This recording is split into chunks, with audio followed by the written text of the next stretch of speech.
En este video, una joven le plantea a Ben Shapiro cómo abordar la idea de asumir como ciertas todas las declaraciones hechas por mujeres en casos delicados, sin llevar a cabo una investigación o un proceso adecuado. Shapiro responde explicando la importancia de investigar cada situación a fondo y resalta que asumir automáticamente una postura sin un análisis detallado puede llevar a malos entendidos o decisiones injustas. También hace una reflexión sobre algunas ideas promovidas en ciertos sectores que podrían afectar principios fundamentales, como el de considerar la inocencia hasta que se demuestre lo contrario. Mira el video completo y cuéntame qué opinas. Me interesa leer tus pensamientos al respecto.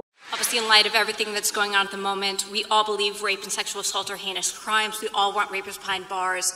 But I feel that in this climate, logic, evidence, and data are kind of being lost in translation. And also there's a very pervasive you're with us or against us mentality that's really doing a lot more harm than good. So my question to you is, how can we best stand up for the importance of due process and the presumption of innocence while also doing what we can to support survivors?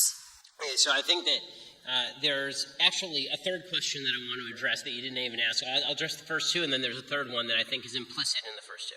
So when it comes to standing up for due process, the answer is that we actually have to stand up for it, even in cases where it makes us uncomfortable, or even where we believe that the person may be responsible for something bad, because once you lose due process for one, you lose due process for everybody, obviously.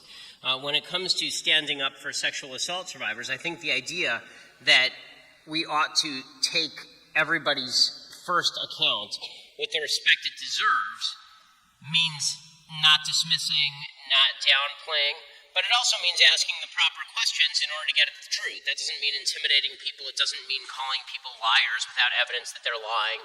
It doesn't mean mocking them, obviously, God forbid. It doesn't mean doing any of those things.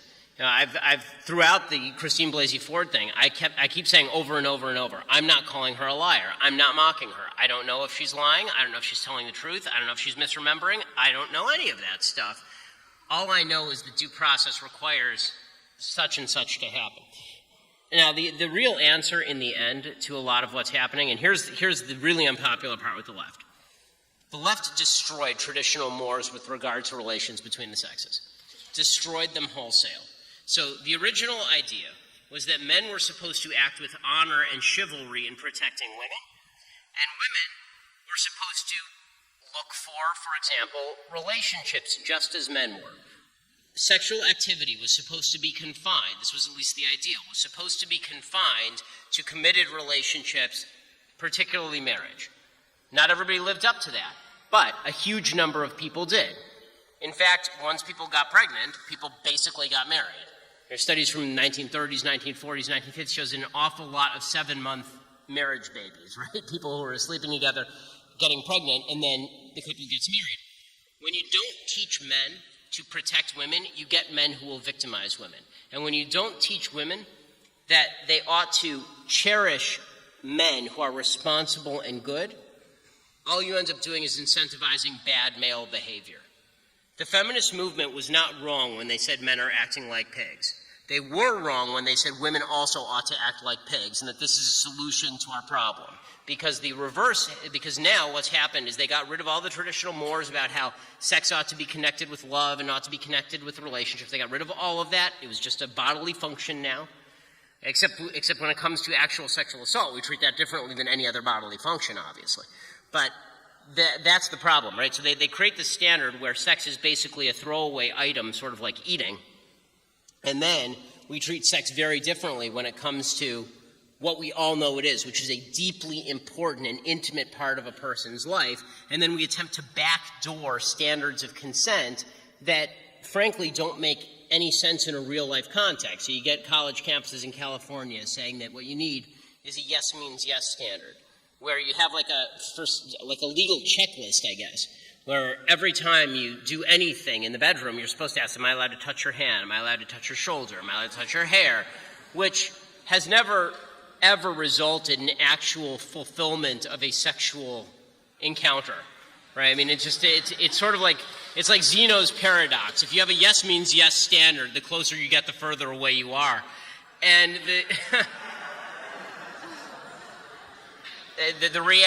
and again, sex is this is where women really gave up on marriage a lot too soon.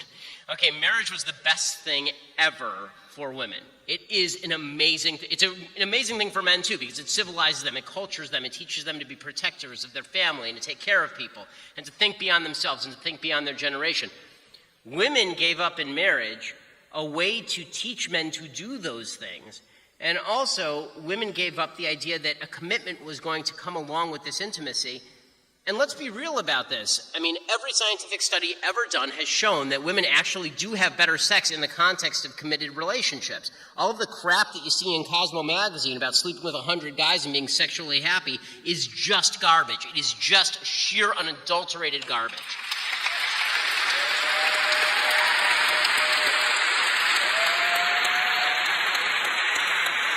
So, no, long answer to a short question, but reinculcation of traditional roles of male and female with the same feminist respect that we ought to have for women at all steps of the process is the answer. Thank you. I hope people are listening.